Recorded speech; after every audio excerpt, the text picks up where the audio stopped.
রাজধানীর পল্লবীতে শিশু ধর্ষণ ও হত্যা মামলায় আসামি সোহেল রানা ও তার স্ত্রী স্বপ্না খাতুনকে মৃত্যুদণ্ড দিয়েছেন আদালত। রায় ঘোষণায় বিচারক বলেন, আসামিদের যথাযথ শাস্তি না দিলে আদালত ব্যর্থ হবে। আসামিদের অপরাধ সংশোধনযোগ্য নয় বলেও জানান আদালত। সকাল 11টায় শুরু হয় এই মামলার রায় ঘোষণা। প্রায় 40 মিনিট ধরে রায় পড়ে শোনান বিচারক। বলেন, জবানবন্দিতে শিশুটিকে ধর্ষণ ও হত্যার কথা স্বীকার করেছেন সোহেল রানা। তাকে পালাতে সহযোগিতা করে স্ত্রী স্বপ্না খাতুন। আসামি দোষ স্বীকারোক্তির পর তা প্রত্যাহারের আবেদন করা হয়নি। তাদের নির্যাতন করে স্বীকারোক্তি নেওয়া হয়নি বলেও জানান বিচারক। স্বপ্না ও সোহেল একই অপরাধে অপরাধী। ফাঁসির আদেশের পাশাপাশি সোহেলকে 5 লাখ ও স্ত্রী স্বপ্নাকে 2 লাখ টাকা জরিমানা করা হয়েছে। আসামিদের মৃত্যুদণ্ডের রায়ে সন্তুষ্ট রামিসার বাবা। দ্রুত রায় কার্যকরের দাবিও জানান তিনি।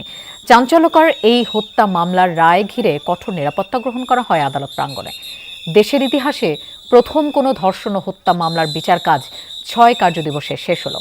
আলোচিত এই মামলায় সাক্ষ্য দিয়েছেন 16 জন।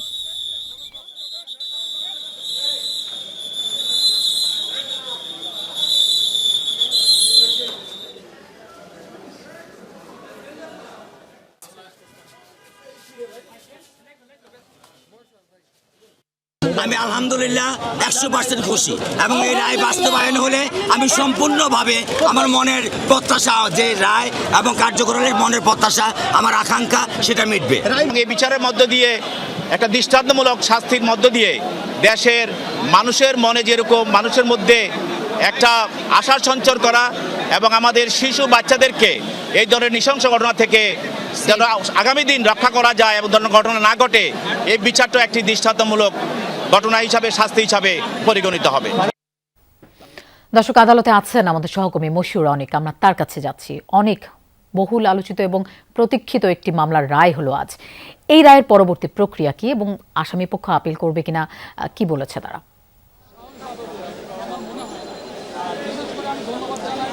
লোপা, আপনি আমার কথা যেমনটা বললেন যে আদালতে আমি আছি এবং সঙ্গে আমরা দুজন ছিলাম, আমার সঙ্গে সহকর্মী রিয়াজ রায়হানও আছেন এবং সকাল থেকে আমরা একসঙ্গেই আসলে পুরো প্রক্রিয়াটিকে অবজার্ভ করার চেষ্টা করছি এবং আপনি তো এজলাসের ভেতরে ছিলেন। প্রথমে আপনার থেকে জানতে চাইবো, আসলে আমি তো দেখলাম আসলে বাইরে যে পরিমাণ হুড়োহুড়ি ব্যাপারটা চললো, উত্তেজিত মানুষ ছিল, উচ্ছ্বাস ছিল এবং শেষমেশ রায়ের পর উচ্ছ্বাসটা আরও বাড়লো। তো জানতে চাই আসলে পরবর্তী পদক্ষেপ আসলে এই রায়ের বিপরীতে কী হতে পারে? ধন্যবাদ। অনেক পরবর্তী পদক্ষেপ বলতে আসলে এই যে মামলাটি হয়েছে, তথ্যগত সংশোধনের প্রয়োজন, সেটি হচ্ছে 6 কার্যদিবস নয় 5 কার্যদিবসে মূলত এই মামলাটি শেষ করা হয়েছে। বিচার প্রক্রিয়া শুরু থেকে একেবারে শেষ পর্যন্ত, রায় ঘোষণা পর্যন্ত আজকে 5 কার্যদিবস। 4 কার্যদিবসে বিচারটি শেষ করা হয়েছে, নিষ্পত্তি করা হয়েছে এবং 5ম কার্যদিবসে এসে মামলাটির রায় ঘোষণা করা হয়েছে। এখন যেটি হয়, আসামি পক্ষের দুটি উপায় থাকে। একটি হচ্ছে আইনজীবীর মাধ্যমে আপিল করা, high court division, supreme court high court ডিভিশনে আপিল করা। দ্বিতীয় হচ্ছে, যদি আসামি কোনো আইনজীবী না থাকে তাহলে সেক্ষেত্রে জেল আপিল বলা হয়, অর্থাৎ আসামি নিজে নিজে জেল থেকে যে কারা কর্তৃপক্ষের মাধ্যমে আপিলটি করতে পারে এবং সেটাকে আদালত বলে দিয়েছেন স্পষ্ট করে 1 সপ্তাহের মধ্যে আপিলটি দায়ের করতে হবে। যদি আপিলটি 1 সপ্তাহের মধ্যে দায়ের করা না হয় তাহলে এই যে নিম্ন আদালতের রায় সেটি বহাল আছে বলে ধরে নেওয়া হবে এবং পরবর্তীতে রায় কার্যকরের জন্য 21 দিন সময় পাবে এবং 21 দিনের মধ্যে আসামি রাষ্ট্রপতির কাছে ক্ষমা ভিক্ষার আবেদন করতে পারে। তারপরে যদি আসামি রাষ্ট্রপতি যদি ক্ষমা করেন তাহলে ক্ষমা পেয়ে যাবে, যদি ক্ষমা না করেন তাহলে 21 দিনের মধ্যে তার যে রায় সেটি কার্যকর করা হবে। আর যদি আপিল করেন তাহলে কি হবে? আইন অনুযায়ী যদি তিনি আপিল করেন তাহলে হাইকোর্ট ডিভিশনে সেটি শুনানি হবেন এবং এখান থেকে যে তাকে যে মৃত্যুদণ্ড দেওয়া হয়েছে সেটির ডেথ রেফারেন্স যাবে, ডেথ রেফারেন্সের উপর শুনানি অনুষ্ঠিত হবে এবং এই যে প্রক্রিয়া, পুরো প্রক্রিয়াটি পেপার বুক তৈরি করা হয় এবং 1 থেকে 1,500 পৃষ্ঠার একটি পেপার বুক তৈরি করা হয় এবং কোনো ক্ষেত্রে আদালত বলে দিয়ে থাকেন যে এটির পেপার বুক দরকার হয় না বা লাগবে না। যদি সেক্ষেত্রে আদালত বলে থাকেন তাহলে পেপার বুক করা লাগবে না, যদি না বলে থাকেন তাহলে সেটি পেপার বুক তৈরি করতে হবে। তারপরে সেটি যদি হাইকোর্ট ডিভিশনে শুনানির পরে হাইকোর্ট রায় দিবেন। যদি হাইকোর্ট ডিভিশন থেকে যদি নিম্ন আদালতের রায় বহাল থাকে তাহলেও আসামি আপিলের ডিভিশনে আপিল করার সুযোগ পাবে। আপিলের ডিভিশনে যদি আপিল করে থাকেন তাহলে সেটি আবার শুনানি হবে। সেই শুনানির পর আপিলের ডিভিশনে যদি হাইকোর্ট ডিভিশনের রায়টি বহাল রাখেন তাহলে হাইকোর্ট ডিভিশন নিম্ন আদালতের রায় বহাল রাখলেন, হাইকোর্ট ডিভিশনের রায় বহাল রাখলেন অ্যাপিল বিভাগ। তারপরে কী হবে? তারপরেও আসামি আবার রিভিউ করার সুযোগ পাবে, অর্থাৎ রিভিউর পরে চূড়ান্ত যে রায় হবে, হাইকোর্ট অ্যাপিলেট ডিভিশন যে চূড়ান্ত যে রায় দেবেন সেই রায়টি পরবর্তী কার্যকর করা হবে।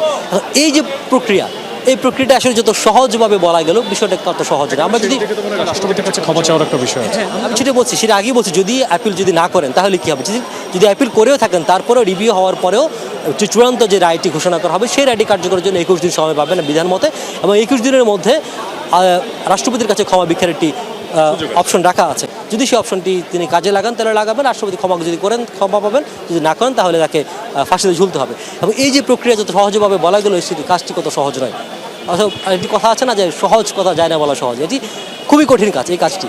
এবং এর আগে আমরা দেখেছি যে আমরা যদি উদাহরণ দিই, নুসরাত রাফি হত্যা, মেজর সিনহা রাশিদ হত্যা মামলা, সর্বশেষ গত বছরের আসিয়া হত্যা মামলা, 3টি হত্যা মামলায় কিন্তু খুব দ্রুত সময়ের মধ্যে রায় হয়েছে, নিম্ন আদালতের রায় হয়েছে, এবং প্রত্যেকটি আসামি কিন্তু মৃত্যুদণ্ড হয়েছে। এবং নুসরাত রাফির আমি নুসরাত রাফি আমি কভার করেছি, মেজর সিনহার সাথে রায়টি আমি কভার করেছি। সুতরাং সেখানে নুসরাত রাফিকে 16 জন আসামির মধ্যে 16 জনকেই মৃত্যুদণ্ড দেওয়া হয়েছিল। আসিয়া হত্যা মামলায় একজন আসামি ছিলেন হিটু শেখ, তাকেই মৃত্যুদণ্ড দেওয়া হয়েছে। মেজর সিনহার আসামিদের মধ্যে 6 জনকে সম্ভবত মৃত্যুদণ্ড দেওয়া হয়েছে, হয়তো আগে 2-1 আগে পর হতে পারে। তাহলে এই যে মৃত্যুদণ্ডগুলো দেওয়া হয় সেগুলো বছরের পর বছর আটকে আছে উচ্চ আদালতে। এখন যেহেতু আজকে আইনমন্ত্রী বলেছেন যে আদালত চাইলে, আদালত যদি চায় অথবা যদি স্পেশাল যদি বেঞ্চ তৈরি করে দেওয়া হয়, জানেন যে আদালতে বিচারের সংকট রয়েছে, বেঞ্চ সংকট রয়েছে, এই যে 5.5 থেকে 6 লাখ বা 6 লাখ থেকে 6.5 লাখ মামলারও ঝুলছে উচ্চ আদালতে, সেই মামলাগুলোতে রেফারেন্স বা সেই মামলাগুলোর শুনানি অনুষ্ঠিত হতে হবে। সেটির ফাঁকে ফাঁকে ডেথ রেফারেন্সের জন্য সম্ভবত 3 থেকে 4টি বেঞ্চ রয়েছে শুধুমাত্র ডেথ রেফারেন্সের শুনানির জন্য। তো সেটি এখন যে ডেথ রেফারেন্সগুলো হচ্ছে সেগুলো 4 থেকে 5 বছর বা তারও আগের মামলাগুলো, হত্যা মামলাগুলো।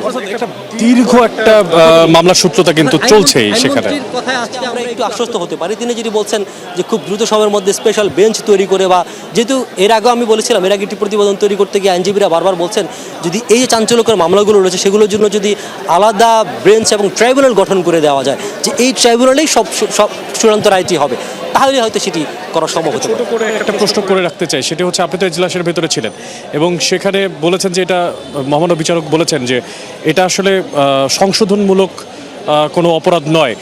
এরপরে আর তিনি কি যুক্ত করেছেন, একটু ছোট করে জানতে চাই।